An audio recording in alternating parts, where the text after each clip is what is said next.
नमस्कार। देशकाल प्लस में आपका स्वागत है। मैं हूं मुकेश कुमार। दोस्तों, कनाडा के प्रधानमंत्री मार्क कार्नी का एक वीडियो वायरल हो रहा है। ज़बरदस्त तरीके से उसे पूरी दुनिया भर में देखा जा रहा है। इस भाषण में कनाडा के प्रधानमंत्री ने कुछ ऐसी बातें कही हैं जो विश्व व्यवस्था है उस पर सवालिया निशान ही नहीं खड़ा करती है, बल्कि ये भी बताती है कि हमें आगे कैसे देखना चाहिए। और ये वीडियो उनके भाषण का है जो वर्ल्ड इकोनॉमिक फोरम की मीटिंग चल रही है स्विट्ज़रलैंड के दावोस में, वहाँ पर उन्होंने दिया था। और अब उसकी चर्चा इसलिए हो रही है क्योंकि पूरा कॉन्टेक्स्ट दावोस के जो सम्मेलन है उसका इसी से जुड़ गया है। हालांकि ये कह सकते हैं कि इसकी भूमिका तो पहले ही बन गई थी। जिस तरह से अमेरिकी राष्ट्रपति डोनाल्ड ट्रंप ग्रीनलैंड के पीछे पड़े हुए हैं और यूरोप के देश उनके खिलाफ लामबंद हो रहे हैं, एकजुट हो रहे हैं और उनकी दादागिरी को चुनौती दे रहे हैं। लेकिन कनाडा के प्रधानमंत्री कार्नी ने जिस तरह से चुनौती दी है, बल्कि अपना एक अलग रास्ता भी अख्तियार कर लिया है, वो काबिले गौर है और काबिले तारीफ भी है। उन्होंने कहा कि अब अमेरिका के नेतृत्व वाली विश्व व्यवस्था के दिन लद गए, अब उनके दिन पूरे हो गए हैं और हमें इस नोस्टाल्जिया से मुक्त होना चाहिए कि वो वापस आएगी। वो वापस नहीं आने वाली है, वो ख़त्म हो चुकी है। जो डोनाल्ड ट्रंप ने किया है वो एक डिसरप्टर ही करता है, यानी पूरी व्यवस्था को छिन्न भिन्न उन्होंने कर दिया है। ये किसी तरह का ट्रांजिशन नहीं है, संक्रमण नहीं है कि हम एक विश्व व्यवस्था से दूसरी विश्व व्यवस्था में जा रहे हैं, बल्कि एक झटके के साथ वो पुरानी वाली अर्थ व्यवस्था खत्म हो रही है और नई शुरू हो रही है। अब ये नई व्यवस्था के बारे में उन्होंने जो तजवीज़ की, हम उस पर बाद में आएंगे, लेकिन पहले तो ये जान लें कि उन्होंने इसके अलावा कौन सी बड़ी बातें कही हैं जिनकी चर्चा हो रही है। दरअसल उन्होंने जो रूल्ड बेस्ड वर्ल्ड ऑर्डर की खिल्लियाँ उड़ाई हैं, धज्जियाँ उड़ाई हैं, और जिसमें उन्होंने बिल्कुल दो टूक लफ्ज़ों में कहा है कि दरअसल जो रूल बेस्ड वर्ल्ड ऑर्डर था वो भी माइट इज़ राइट वाला था, जिसकी लाठी उसकी भैंस। जो बड़े मुल्क हैं, ताकतवर मुल्क हैं, वो खुद तय करते हैं कि व्यापार के नियम कायदे क्या होंगे और अपने हिसाब से उनको तोड़ते मरोड़ते भी हैं। जो छोटे या मध्यम मझोले देश हैं वो उनके सामने टिक नहीं पाते हैं, उनकी शर्तों को मानने के लिए विवश हो जाते हैं।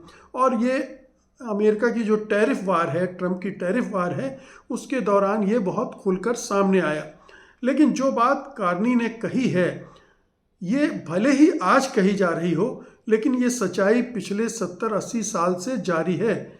जब से जो नया वर्ल्ड ऑर्डर इमर्ज किया था 1945 में, दूसरे विश्व युद्ध के बाद यूनाइटेड नेशंस बना, कई और संस्थाएं बनी और अमेरिका जो है वो सबसे ताकतवर मुल्क के तौर पर उभरा और उसने पूरी विश्व व्यवस्था का नेतृत्व करना शुरू किया।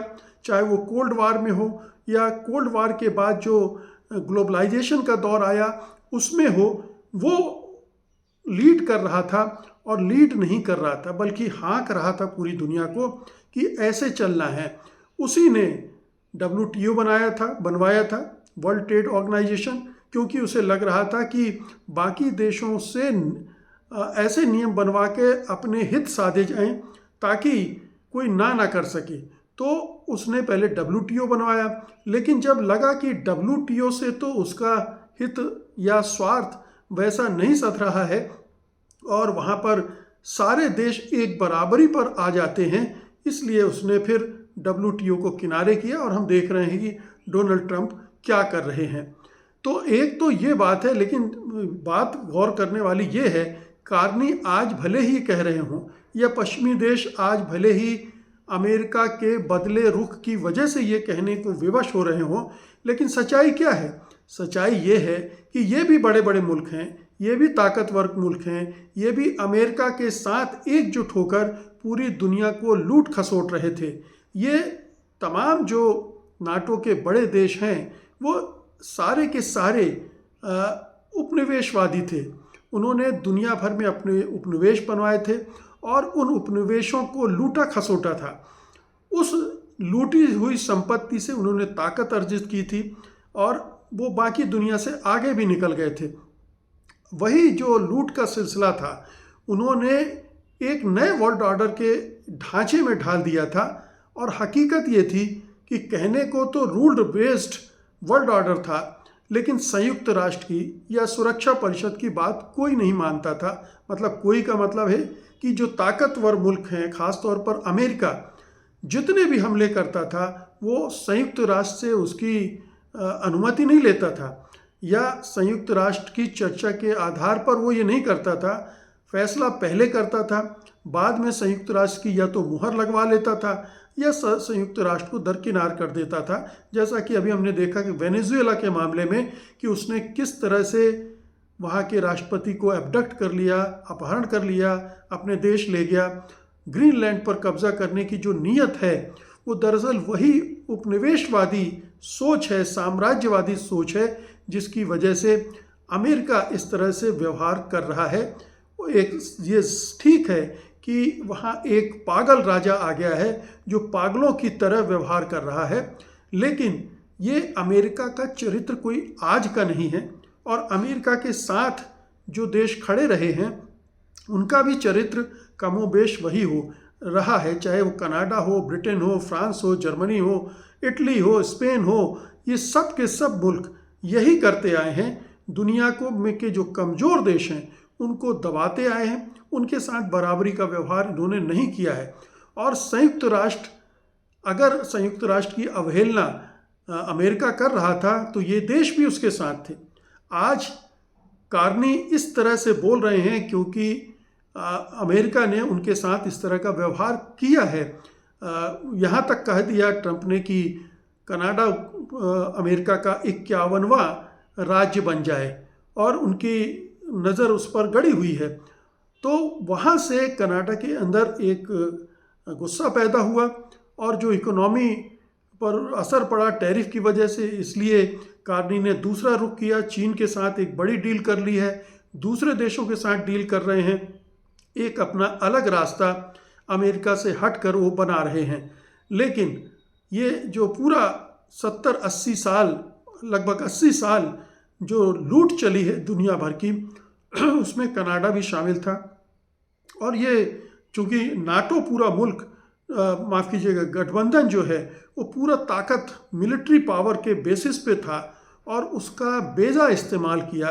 इन्हीं देशों ने ऐसे देशों पर प्रतिबंध लगाए जिन पर नहीं लगाए जाने चाहिए थे, क्योंकि वहाँ इन्हें कहीं तेल की ज़रूरत थी, कहीं खनिजों को लूटना था। वहाँ इस तरह के प्रयास किए या अपनी जो दादागिरी कायम करनी थी।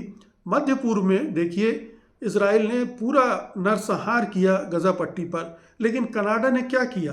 रोकने की कोशिश की? या यूरोप के किसी देश ने अमेरिका को या इजराइल को रोकने की कोशिश की? बिल्कुल नहीं की। तो आज जब मुसीबत इनके सिर पर आन पड़ी है तब वो ये हाहाकार मचा रहे हैं।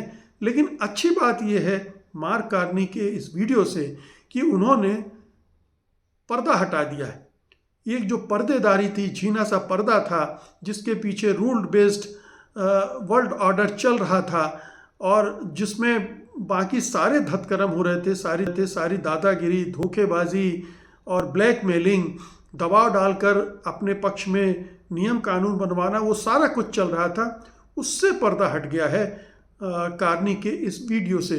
तो अब पूरी दुनिया में चर्चा कार्नी के वीडियो की सिर्फ इसलिए नहीं हो रही कि उन्होंने कह दिया कि अब अमेरिका के नेतृत्व वाला वर्ल्ड ऑर्डर ख़त्म हो गया और आगे देखिए, बल्कि इसलिए भी हो रही है कि उन्होंने जो वर्ल्ड ऑर्डर चल रहा था उसका भी पर्दाफाश कर दिया है। उसके बारे में भी दुनिया को बता दिया है कि दरअसल वो जो तथाकथित विश्व व्यवस्था थी वो कितनी असमान थी, कितनी शोषणकारी थी और छोटे और मझोले देशों को बड़े और शक्तिशाली देशों ने कैसे लूटा खसोटा है। बहुत बहुत शुक्रिया आपका। धन्यवाद। नमस्कार।